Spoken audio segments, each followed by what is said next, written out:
चलिए तो हम शुरुआत करते हैं फॉरेस्ट्री की। और फॉरेस्ट्री की भी पहले यूनिट के पहले टॉपिक से, यानी history and background of forest, यानी कि वनों का इतिहास और उनकी पृष्ठभूमि को देखते हैं। तो सबसे पहले अब जब हम जाते हैं तो हमें सबसे पहले वनों के बारे में जानकारी मिलती है वैदिक काल में। वैदिक काल में जो विष्णु पुराण था, इसमें वनों का 13 प्रकारों में वर्णन किया गया, यानी वनों को 13 अलग अलग भागों में बांटा गया था और 13 क्षेत्र बताए गए थे कि ये अलग अलग वन क्षेत्र हैं। इन 13 वन क्षेत्रों में से 3 वन क्षेत्र एमपी में भी थे। जो ऊपर वाला ग्वालियर वाला क्षेत्र है, वहां पर जो वन मिलते थे उन्हें विष्णु पुराण में वामन वन कहा गया है। तो ग्वालियर क्षेत्र में वामन वन, ग्वालियर क्षेत्र में वामन वन। वहीं जो भोपाल क्षेत्र था, यानी सेंट्रल एमपी था, उस क्षेत्र के जो वन है उन्हें विष्णु पुराण में कहा गया था 10 रनक वन। 10 रनक वन, कौन से 10 रनक वन? वहीं जो बघेलखंड और छत्तीसगढ़ से लगा हुआ सीधी सिंगरौली वाला क्षेत्र है, वहां पर जो वन पाए गए थे वहां पर उन्हें विष्णु पुराण में कारुस वन कहा गया है। तो ग्वालियर क्षेत्र में वामन वन, भोपाल क्षेत्र में 10 रनक वन और बघेलखंड क्षेत्र में कारुस वन।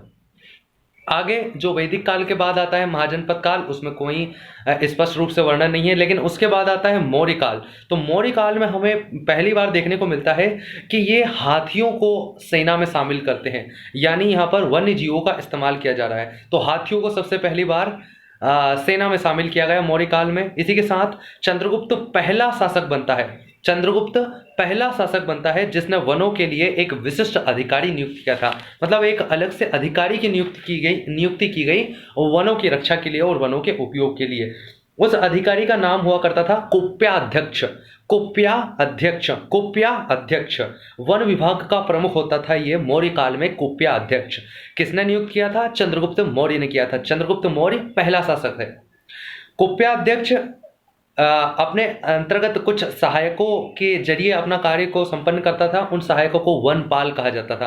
तो कुप्याध्यक्ष सबसे प्रमुख अधिकारी रहता था वनों से संबंधित, और उसके सहायक अधिकारी रहा करते थे, उन्हें कहा जाता था वनपाल। वहीं कौटिल्य ने यानी चाणक्य ने वनों का वर्गीकरण किया। जो उन्होंने अर्थशास्त्र लिखी है उसमें 4 प्रकार से वनों के उपयोग के बारे में बताया है। चाणक्य ने कहा है कि एक प्रकार तो वो हो सकता है वन का जो राजा के लिए रिजर्व रखा गया है, यानी जो राजा के उपयोग हेतु, यानी राजा शिकार करने जा रहा है, हंटिंग करने जा रहा है, तो उसके लिए रिजर्व करके रखा जाता है।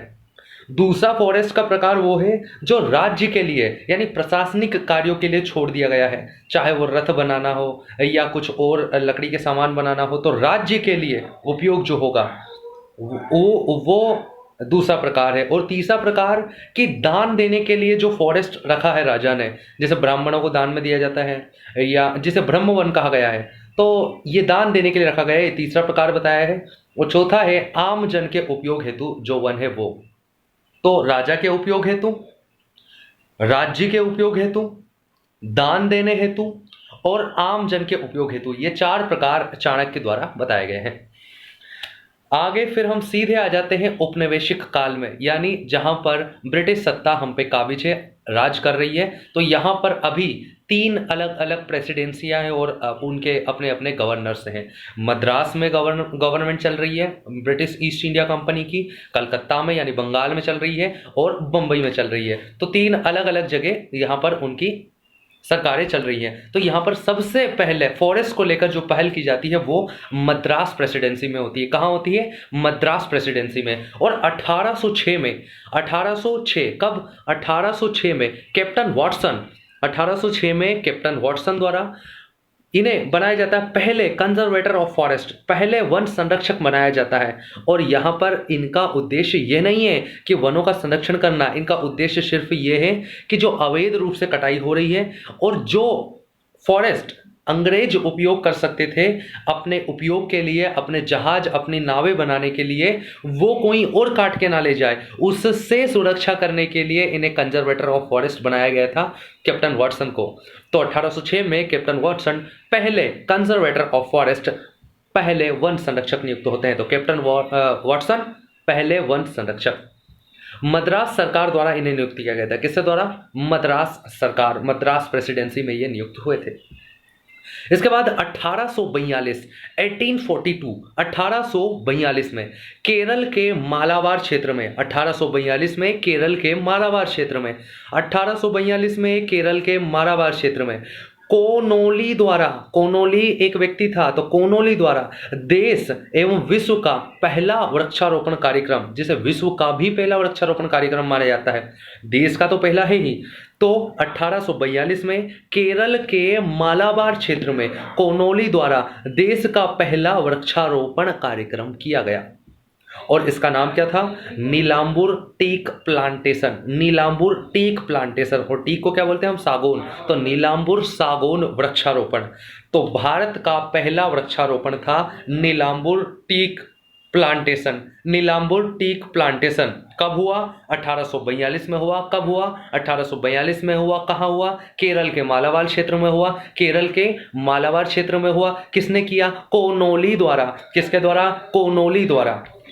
इसके बाद 1843 में 1843 में मद्रास के वेलिंगटन क्षेत्र में, मद्रास यानी कि तमिलनाडु के क्षेत्र में कैंपबेल द्वारा, कैंपबेल किसके द्वारा? कैंपबेल के द्वारा पहला बड़े क्षेत्रों पर, मतलब एक विशाल तौर पर पहली बार यूकेलिप्टिस का रोपण किया गया। तो एक विशाल तौर पर यूकेलिप्टिस का रोपण किया गया था भारत में कैंपबेल द्वारा मद्रास में 1843 में।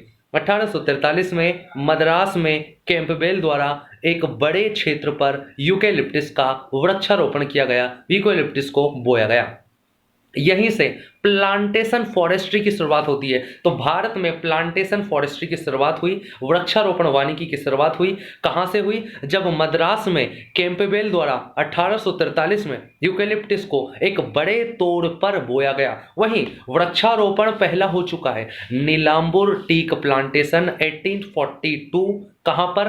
केरल के मालाबार क्षेत्र में कोनोली द्वारा लगाया गया था। वो भारत का पहला वृक्षारोपण कार्यक्रम है, पहले वृक्षारोपण है। वहीं वृक्षारोपण वानिकी यानी प्लांटेशन फॉरेस्ट्री की शुरुआत होती है कैंपबेल द्वारा, जब 1843 में मद्रास के वेलिंगटन क्षेत्र में यूकेलिप्टिस को बड़े तौर पर लगाया जाता है। लेकिन खास बात क्या है कि 1790 में, यानी कि 1719 में, 1790 में, इससे कई साल पहले ही यूकेलिप्टिस को भारत लाने का श्रेय दिया जाता है टीपू सुल्तान को। यूकेलिप्टिस खास बात क्या है कि यूकेलिप्टिस भारत का इंडिजिनस नहीं है, यानी भारतीय मूल का पौधा नहीं है, ये ऑस्ट्रेलिया से लाया गया था। तो ऑस्ट्रेलिया से इसे लाने का श्रेय दिया जाता है टीपू सुल्तान को। ऑस्ट्रेलिया से यूकेलिप्टिस को भारत लाया टीपू सुल्तान, ऑस्ट्रेलिया से यूकेलिप्टिस को भारत लाया टीपू सुल्तान, लेकिन बड़े तौर पर वृक्षारोपण किया कैंपबेल, और वहीं से स्टार्ट होता है हमारी प्लांटेशन फॉरेस्ट्री की शुरुआत। 1854 में 1854 में भारत का पहला चिड़ियाघर बनता है कलकत्ता में। तो भारत का पहला चिड़ियाघर कलकत्ता, भारत का पहला चिड़ियाघर कलकत्ता 1854। 1856 में जस्ट, यानी कि 1857 के विद्रोह के एक साल पहले, यानी कि 1857 की प्रथम स्वतंत्रता संग्राम के जस्ट एक साल पहले डाइटरिच ब्रेंडिस जो कि भारत में वानिकी के यानी फॉरेस्ट्री के हीरो हैं। डाइटरिच ब्रेंडिस फॉरेस्ट्री के हीरो है, हीरो भी हैं, पापा भी हैं। तो father of forestry, Indian forestry, father of tropical forestry, सभी ये डाइटरिच ब्रेंडिस ही हैं। इन्हें 1856 में बर्मा में, यानी कि जो म्यांमार है आज, वहां पर उसे नियुक्त किया जाता है। उस टाइम इसका नाम पेगू हुआ करता था। तो पेगू बर्मा में नियुक्त किया जाता है लॉर्ड डलहौजी द्वारा। इस टाइम पर डलहौजी ही है अभी। 1864 में जॉन लॉरेंस द्वारा, 1864 में जॉन लॉरेंस द्वारा पहली बार वन विभाग की स्थापना की गई। तो पहली बार फॉरेस्ट डिपार्टमेंट बना 1864, पहली बार फॉरेस्ट डिपार्टमेंट बना 1864। पहला आईजीएफ इसके बनाए जाते हैं, यानी inspector general of forest, inspector general of forest, one महानिरीक्षक पहले बनते हैं ब्रेंडिस महोदय। तो 1864 में पहली बार फॉरेस्ट डिपार्टमेंट बनता है, जॉन लॉरेंस ने बनाया। 1864 में पहली बार वन विभाग बनता है, पहली बार फॉरेस्ट डिपार्टमेंट बनता है। और इसके आईजीएफ यानी inspector general of forest, inspector general of forest one महानिरीक्षक नियुक्त किए जाते हैं ब्रेंडिस ब्रेंडिस डाइट्रिच ब्रेंडिस महोदय। तो 1864 में वन विभाग की स्थापना होती है। वैज्ञानिक तरीके से वानिकी की शुरुआत 1864 से ही मानी जाती है, यानी एक साइंटिफिक तरीके से वानिकी की यानी फॉरेस्ट्री की शुरुआत जो मानी जाती है वो 1864 से ही मानी जाती है, जैसे ही फॉरेस्ट डिपार्टमेंट की स्थापना होती है। वन विभाग के पहले आईजीएफ ब्रांडिस महोदय बनते हैं 1865 में, यानी वन विभाग के बनने के जस्ट एक साल बाद ही वनों से संबंधित पहला कानून लाया जाता है। क्यों? क्योंकि वन विभाग बना दिया लेकिन बिना पावर के कोई मतलब नहीं, तो उसे पावर देने के लिए एक एक्ट लाया गया जिसका नाम था इंडियन फॉरेस्ट एक्ट 1865। तो ये भारत का पहला वन अधिनियम है। तो भारत का पहला वन अधिनियम, भारत का पहला फॉरेस्ट एक्ट आता है 1865 में। 1865 में पहला फॉरेस्ट एक्ट। इसके बाद 1878 में इसी फॉरेस्ट एक्ट में संशोधन किया जाता है। तो 1865 के फॉरेस्ट एक्ट में 1878 में संशोधन किया जाता है। लेकिन 1927 में 1927 में एक नया अधिनियम ला लिया जाता है। तो 1865 में पहला अधिनियम, 1927 में दूसरा अधिनियम, जो कि आज तक चल रहा है। इसके बाद कोई नया अधिनियम नहीं आया। 1980 में आया था लेकिन वो सिर्फ कुछ ही चीज़ों को बताता है, बाकी ब्रॉडली तरीके से ये ही आज तक लागू है। 1864 में वन विभाग की स्थापना हुई। 1865 में पहला एक्ट आया। 1867 में भारतीय वन सेवा की शुरुआत की गई, यानी कि 1864 में फॉरेस्ट डिपार्टमेंट बना। 1865 में एक्ट आया। 1867 में 2 साल बाद भारतीय वन सेवा की शुरुआत की गई। लेकिन खास बात क्या है कि स्वतंत्रता के पश्चात जो आज वर्तमान में हमें 3 अखिल भारतीय सेवाएं दिखती है, इनमें से सिर्फ 2 ही थी, यानी आईएएस और आईपीएस ही थी। आईएफएस यानी इंडियन फॉरेस्ट सर्विस बहुत बाद में जोड़ी गई। वो जोड़ी गई थी 1 जुलाई 1966 को। तो 1 जुलाई 1966 को इंडियन फॉरेस्ट सर्विस जोड़ी जाती है अखिल भारतीय सेवा के रूप में। 1866 में अगला है 1866 यहाँ पर चंगा मंगा फ्यूल वुड प्लांटेशन किया जाता है। 1866 में चंगा मंगा फ्यूल वुड प्लांटेशन किया जाता है। ये जो चंगा मंगा क्षेत्र है ये आज वर्तमान जो पाकिस्तान के हिस्से में जो पंजाब आया है उस पंजाब में स्थित है। भारतीय वानिकी के पिता या ट्रॉपिकल फॉरेस्ट्री के जनक डाइट्रिच ब्रेंडिस को कहा जाता है। ये भारत के पहले आईजीएफ यानी इंस्पेक्टर जनरल ऑफ फॉरेस्ट भी बने थे। कब बने थे? 1864 में बने थे। आईजीएफ का जो मुख्यालय रहता है यानी कार्यालय रहता है वो दिल्ली में स्थित है। 1871 में 1871 में नीलांबुर सागौन वृक्षारोपण जो किया गया था, सबसे पहला वृक्षारोपण कार्यक्रम कब किया गया था? 1842 में केरल के मालाबार क्षेत्र में कोनोली द्वारा। तो उसी के लिए नीलांबुर सागौन वृक्षारोपण के लिए पहला वर्किंग प्लान तो पहली बार प्लांटेशन के लिए वर्किंग प्लान लाया जाता है 1871 में। 1875 में इंडियन फॉरेस्ट जनरल, ये क्या है? इंडियन फॉरेस्टर जनरल, ये एक बुक है जो कि 1875 में पहली बार छापी गई थी। ये तब से लेकर आज तक चली आ रही है। ये ना सिर्फ इंडिया की बल्कि एशिया की सबसे प्रसिद्ध जनरल है। कौन सी? Indian forester general. ये 1875 में पहली बार छपी थी। बेडन पॉवेल द्वारा इसकी शुरुआत की गई थी। 1878 में बहुत ही महत्वपूर्ण है। 1878 भारत का पहला फॉरेस्ट स्कूल बनता है। 1878 भारत का पहला फॉरेस्ट स्कूल बनता है। कहाँ बनता है? देहरादून में बनता है। देहरादून उत्तराखंड में बनता है। और इसके पहले डायरेक्टर बनते हैं एफ बेली। कौन बनते हैं? एफ बेली। 1878-79 में पहला हाथी संरक्षण अधिनियम लाया जाता है। खास बात क्या है कि इसका उद्देश्य हाथियों का संरक्षण करना नहीं था। इसका उद्देश्य क्या था? हाथियों के संरक्षण के नाम पर जो भारतीय राजाओं थे उनसे हाथी छीन लेना ताकि उनकी सेना कमजोर हो जाए। तो पहला हाथी संरक्षण अधिनियम 1878-79 में आता है, 78-79 में आता है। 1883 बहुत ही महत्वपूर्ण है। 1883 में BNHS यानी बॉम्बे नेचुरल हिस्ट्री सोसाइटी बहुत ही प्रसिद्ध प्रतिष्ठित संस्थान है ये। BNHS, जो सलीम अली है ना, उनका संबंध भी इसी से था। BNHS यानी कि Bombay natural history society. Bombay natural history society कहाँ है? कलकत्ता में है। 1890 में वोल्कर की अध्यक्षता में वोल्कर कमेटी बनती है, बहुत ही महत्वपूर्ण है। 1890 1819 में वोल्कर की अध्यक्षता में वोल्कर कमेटी बनती है और भारतीय कृषि समस्या पर सुझाव देने के लिए बनाई गई थी। भारतीय कृषि समस्या पर सुझाव देने के लिए बनाई गई थी और 1893 में इसने अपनी रिपोर्ट भी प्रस्तुत की। 3 साल बाद 1893 में इसने अपनी रिपोर्ट भी प्रस्तुत की और रिपोर्ट का नाम था reforms in Indian agriculture. Reforms in Indian agriculture. और यही रिपोर्ट यानी कि वोल्कर द्वारा बनाई गई वोल्कर रिपोर्ट पहली फॉरेस्ट पॉलिसी, पहली वन नीति का आधार बनती है। तो बहुत बार पूछा गया है कि पहली फॉरेस्ट पॉलिसी किस किस रिपोर्ट के आधार पर बनाई गई, तो वोल्कर रिपोर्ट के आधार पर बनाई गई थी। 1894 में पहली फॉरेस्ट पॉलिसी आती है, दूसरी फॉरेस्ट पॉलिसी 1952 में आती है, तीसरी फॉरेस्ट पॉलिसी 1988 में आती है और 2018 में एक नई यानी चौथी फॉरेस्ट पॉलिसी लाने की कोशिश की जाती है, लेकिन नाकामयाब होते हैं। सिर्फ इसका ड्राफ्ट ही बन पाता है और वापस हो जाता है। भारतीय वानिकी में सबसे प्रमुख नाम अगर देखा जाए, सबसे प्रमुख नाम यानी स्वतंत्रता प्राप्ति के पहले तक जो सबसे प्रमुख नाम था, सबसे फेमस, वो था ब्रांडिस महोदय का, क्योंकि ये फादर ऑफ फॉरेस्ट्री भी है, पहले IGF भी बने, फॉरेस्ट डिपार्टमेंट के पहले इंस्पेक्टर जनरल। वहीं दूसरा सबसे प्रमुख नाम देखा जाए तो वो वोल्कर का है, क्योंकि इन्हीं की रिपोर्ट के आधार पर पहली फॉरेस्ट पॉलिसी आती है। और खास बात क्या है कि ब्रांडिस और वोल्कर दोनों ही जर्मन थे। ब्रांडिस और वोल्कर दोनों ही जर्मन देश से संबंधित थे, जर्मन के रहने वाले थे, जर्मनी के रहने वाले थे। 1898 में बहुत ही महत्वपूर्ण है, भारत की पहली वाइल्ड लाइफ सेंचुरी बनाई जाती है। कहाँ पर? तमिलनाडु यानी मद्रास क्षेत्र में बनती है। वेदनथंगल, नाम क्या था? वेदनथंगल।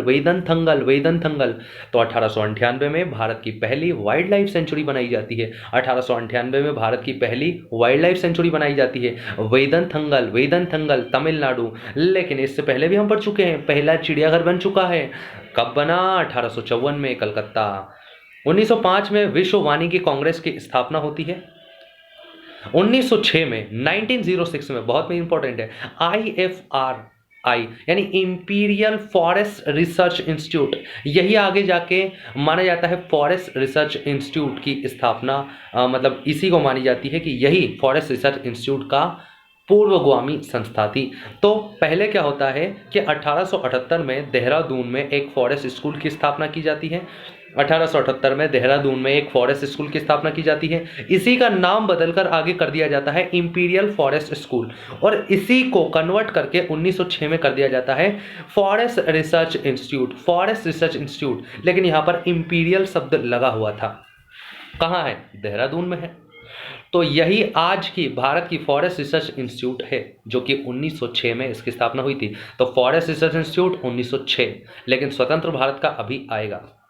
1914 में 1914 में बोर्ड ऑफ फॉरेस्ट्री बना। बोर्ड ऑफ फॉरेस्ट्री का केंद्र बनाया गया, बोर्ड बनाया गया। किसका? 1914 में बनाया गया। 1927 में 1927 में नया फॉरेस्ट एक्ट आया। पहला फॉरेस्ट एक्ट 1865, नया फॉरेस्ट एक्ट 1927।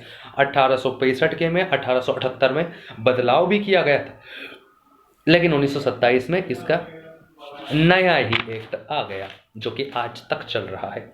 1936 में बहुत ही इंपॉर्टेंट है, 1936 देश का पहला नेशनल पार्क बनाया गया। देश का पहला नेशनल पार्क बना, जिसका नाम था हेली नेशनल पार्क। बाद में 1957 में इसका नाम बदलकर जिम कॉर्बेट नेशनल पार्क कर दिया गया। यह नैनीताल उत्तराखंड में स्थित है। नैनीताल कुमायूं उत्तराखंड में स्थित है। हेली कौन था? तो हेली उस टाइम का यानी 1936 के टाइम का यूपी का गवर्नर हुआ करता था, इसलिए उसी के नाम पर यहाँ पर जब नेशनल पार्क बना तो उसने हेली नेशनल पार्क रख दिया गया। वहीं जिम कॉर्बेट कौन थे? तो ये एक शिकारी थे जो जिम कॉर्बेट नेशनल पार्क में शिकार किया करते थे टाइगर्स का। लेकिन बाद में जब इनको पता चला, एहसास हुआ कि नहीं यार, बहुत ज़्यादा टाइगर्स की पॉपुलेशन बहुत कम हो रही है और इससे फॉरेस्ट पर बहुत ही नेगेटिव इफेक्ट पड़ रहा है, तो इन्होंने बाद में इनके संरक्षण हेतु कई सारे प्रयास किए और इन्हीं के प्रयासों के फलस्वरूप यहाँ पर नेशनल पार्क की स्थापना हो पाती है। इसीलिए स्वतंत्रता प्राप्ति के पश्चात हम इन्हीं के नाम पर इस नेशनल पार्क का नाम रख देते हैं जिम कॉर्बेट नेशनल पार्क। पहला national park Jim Corbett national park Uttarakhand में 1936 में, लेकिन इससे पहले ही पहली वाइल्ड लाइफ सेंचुरी बन चुकी है वेदनथंगल तमिलनाडु में 1898, वेदनथंगल तमिलनाडु 1898। वहीं पहला चिड़ियाघर भी बन चुका था, कब? कोलकाता में, वेस्ट बंगाल में 1854 में। अब स्वतंत्रता की प्राप्ति के पश्चात यानी स्वतंत्रता के पहले जो भी हिस्ट्री थी, बैकग्राउंड था, जो भी महत्वपूर्ण घटनाएं थी वो हमने देखी। अब स्वतंत्रता की बात देखते हैं तो 1948 में जस्ट एक साल बाद सेंट्रल बोर्ड ऑफ फॉरेस्ट्री बनता है, सेंट्रल बोर्ड ऑफ फॉरेस्ट्री बनता है। और 1949 में 1949 में पहले भारतीय आईजीएफ यानी कि पहले आईजीएफ कौन थे? ब्रांडिस महोदय 1864 में। लेकिन अब यहाँ पर पहले भारतीय यानी एक भारतीय बन रहा है IGF, inspector general of forest, पहला भारतीय वन महानिरीक्षक बन रहा है।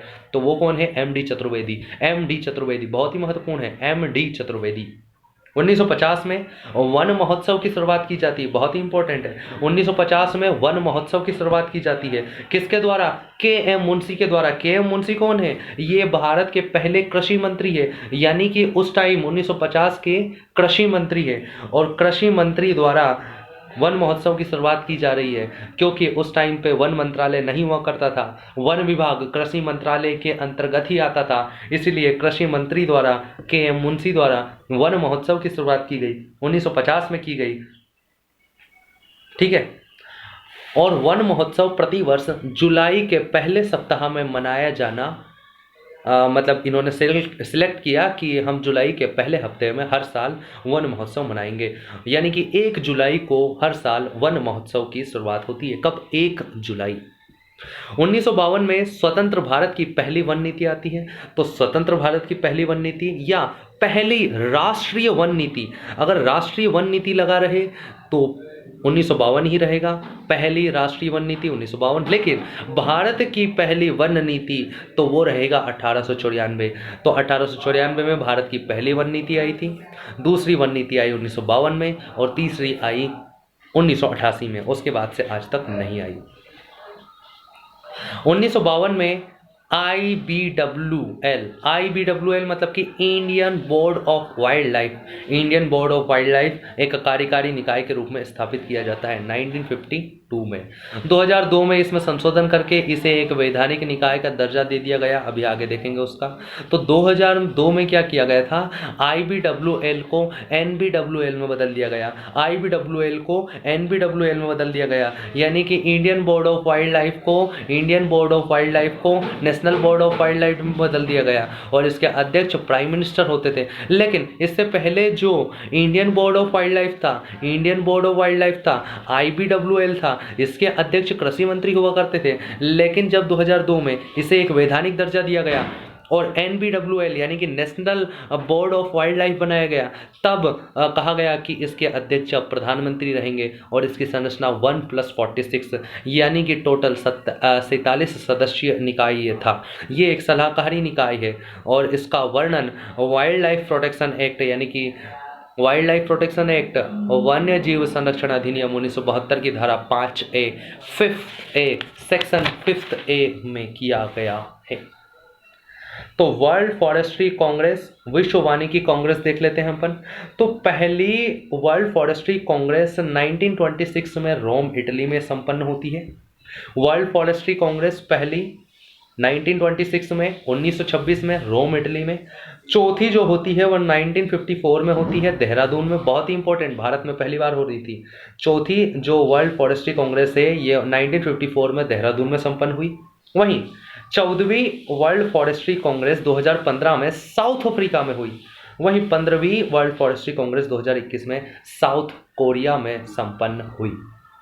तो इसका आयोजन यानी कि इसका वर्ल्ड फॉरेस्ट्री कांग्रेस का आयोजन FAO यानी फूड एंड एग्रीकल्चर ऑर्गेनाइजेशन द्वारा करवाया जाता है, जिसका हेडक्वार्टर भी रोम इटली में ही है। तो FAO खास बात क्या है? 2 चीजें निकालता है। एक तो अनसिल्वा अनसिल्वा नाम से एक बुक निकालता है, एक जर्नल निकालता है। तो अनसिल्वा नाम से एक जर्नल कौन निकालता है? FAO यानी फूड एंड एग्रीकल्चर ऑर्गेनाइजेशन निकालता है। वहीं अंतर्राष्ट्रीय स्तर पर फॉरेस्ट रिपोर्ट यानी state of world forest report कौन निकालता है? FAO ही निकालता है, जिसका हेडक्वार्टर रोम इटली में है। और यही वर्ल्ड फॉरेस्ट्री कांग्रेस की आयोजन भी करता है। 1960 में protection of cruelty to animal act, protection of cruelty to animal act pass किया गया। कब? 1960 में।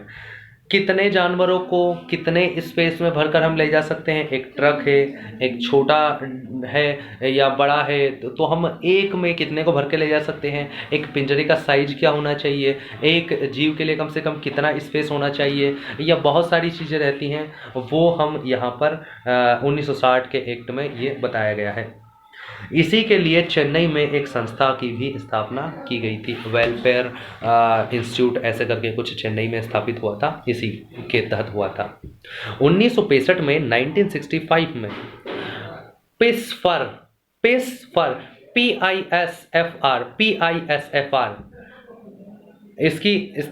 इसका स्थापना होती है भारत में। FAO यानी फूड एंड एग्रीकल्चर ऑर्गेनाइजेशन और UNDP यानी यूनाइटेड नेशन डेवलपमेंट प्रोग्राम की सहायता से। तो बहुत इंपॉर्टेंट है, 1965 में PISFR की स्थापना होती है FAO और UNDP की सहायता से। और यहाँ पर पिसफर का फुल फॉर्म क्या है? Pre investment survey of forest resource, pre investment survey of forest resources, pre investment survey of forest resources 1965 FAO और UNDP के प्रयास से स्थापित हुआ।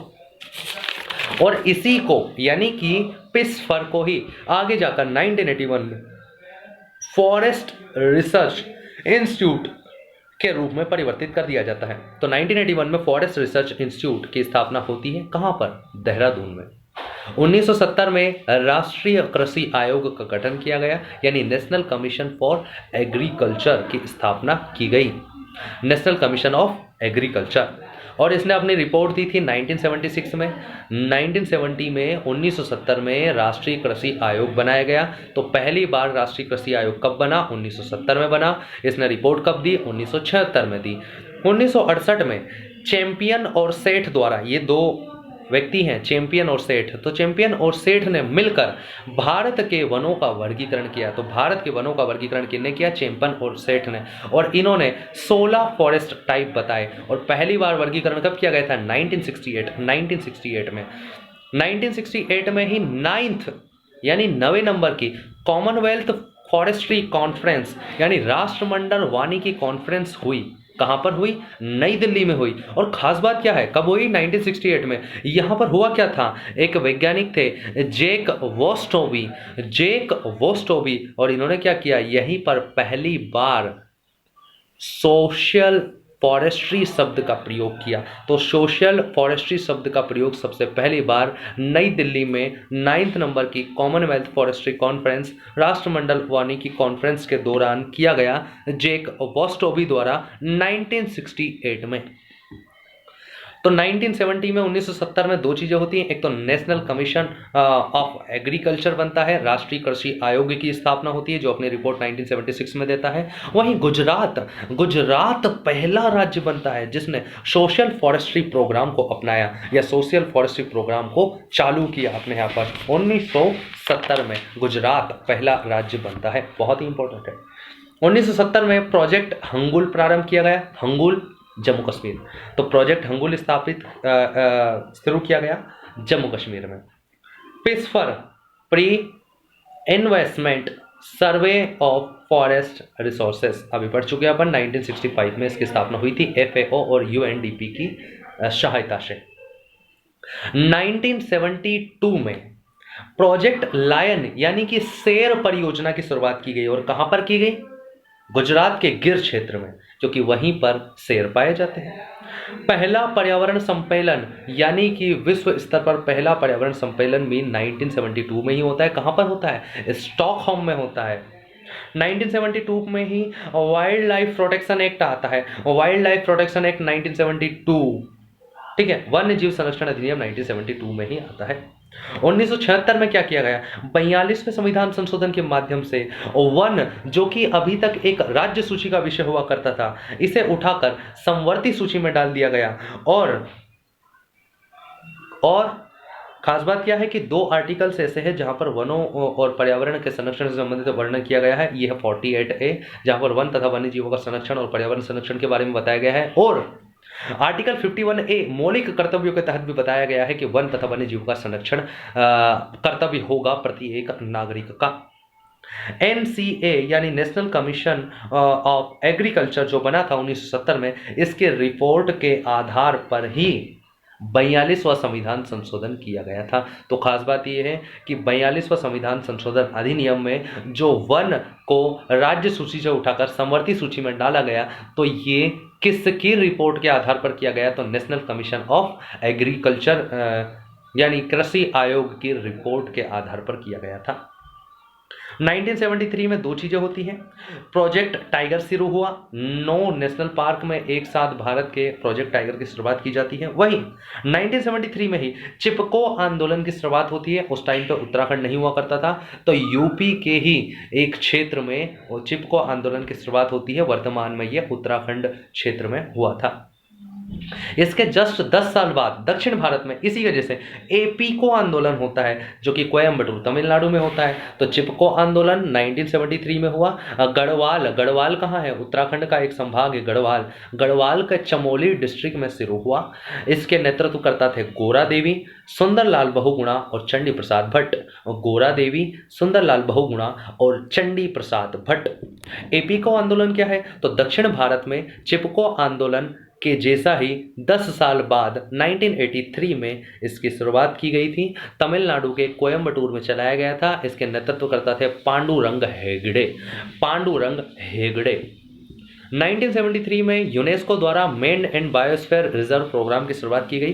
1973 में यूनेस्को द्वारा man and biosphere reserve programme की शुरुआत की गई। 1975 में प्रोजेक्ट क्रोकोडाइल शुरू किया गया। 1975 में भारत में प्रोजेक्ट क्रोकोडाइल शुरू किया गया। 1979 में राष्ट्र स्तर पर पहली बार सोशल फॉरेस्ट्री प्रोजेक्ट की शुरुआत की जाती है। 1979 में नेशनल लेवल पर पहली बार सोशल फॉरेस्ट्री को स्टार्ट किया जाता है, नेशनल सोशल फॉरेस्ट्री प्रोजेक्ट लाया जाता है। और पहला राज्य इससे पहले ही बन चुका था गुजरात 1970 में, जिसने सोशल फॉरेस्ट्री प्रोग्राम लाया था। 1982 में IIFM बहुत ही इंपॉर्टेंट है मध्य प्रदेश के लिए। 1982 में IIFM यानी Indian institute of forest management, Bhopal में इसकी स्थापना होती है। Indian institute of forest management Bhopal, Indian institute of forest management Bhopal 1982। वही जिस समय भारत भवन की स्थापना हो रही थी, उसी समय भोपाल में Indian institute of forest management की भी स्थापना हो रही थी। और 1982 में ही देहरादून में भी एक महत्वपूर्ण संस्थान की स्थापना होती है, उसे बोलते हैं WII यानी कि wild life institute of India. Wild life institute of India वन्य जीव संस्थान की स्थापना देहरादून में 1982 में ही की गई। 1980 में वन संरक्षण अधिनियम इससे पहले ही आ चुका था। 1983 में वन्य जीवों के लिए पहला राष्ट्रीय एक्शन प्लान लाया गया, जो कि 15 साल तक चलता है। तो 1983 में वन्य जीवों के लिए, वाइल्ड एनिमल्स के लिए पहली बार राष्ट्रीय एक्शन प्लान लाया गया, 15 साल तक चला। और अभी जो एक्शन प्लान चल रहा है ये तीसरे नंबर का है, जो 2017 से शुरू हुआ, 2031 तक जाएगा। 2017 से शुरू हुआ, 2031 तक जाएगा, क्योंकि 15 साल तक चलता है। 1985 में पहली बार वन विभाग को कृषि विभाग से अलग कर एक नया विभाग बनाया गया। तो पहली बार वन विभाग से अलग करके एक नया विभाग बनाया गया, मतलब कृषि विभाग से अलग करके एक नया विभाग वन विभाग के रूप में स्थापित किया गया, जिसका नाम था MOEFCC यानी कि ministry of environment, forest and climate change. 1985 में BSc फॉरेस्ट्री की शिक्षा प्रारंभ कर दी गई 1985 में ही। तो फॉरेस्ट डिपार्टमेंट भी, मतलब कि एक अलग से मिनिस्ट्री भी बन गई और BSc की फॉरेस्ट्री की भी शुरुआत हो गई, शिक्षा की भी शुरुआत हो गई। 1996 में पहला जीवमंडल आरक्षित क्षेत्र घोषित किया गया नीलगिरी को। तो पहला चिड़ियाघर बना था कलकत्ता में 1854 में।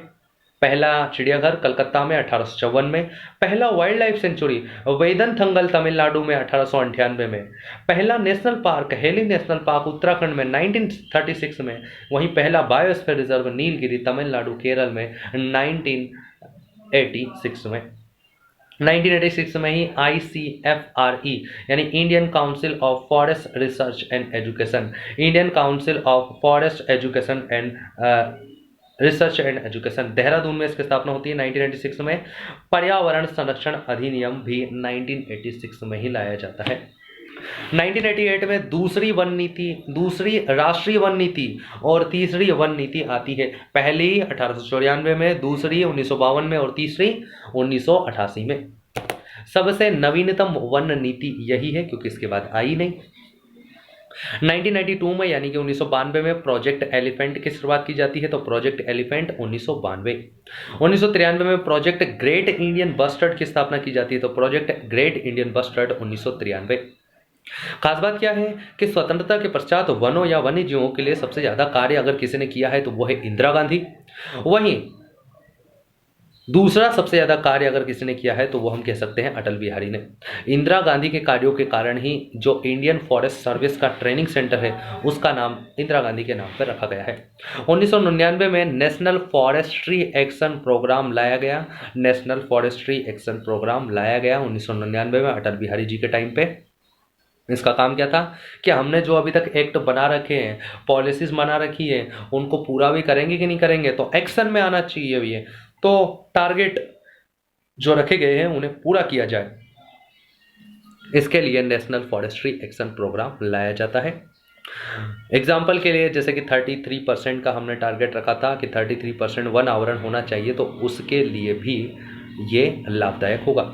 2002 में बायोडाइवर्सिटी एक्ट आता है, जैव विविधता अधिनियम आता है, और 2003 में ही नेशनल बायोडाइवर्सिटी अथॉरिटी की स्थापना कर दी जाती है। तो 2002 में बायोडाइवर्सिटी एक्ट आता है, 2003 में नेशनल बायोडाइवर्सिटी अथॉरिटी की स्थापना कर दी जाती है।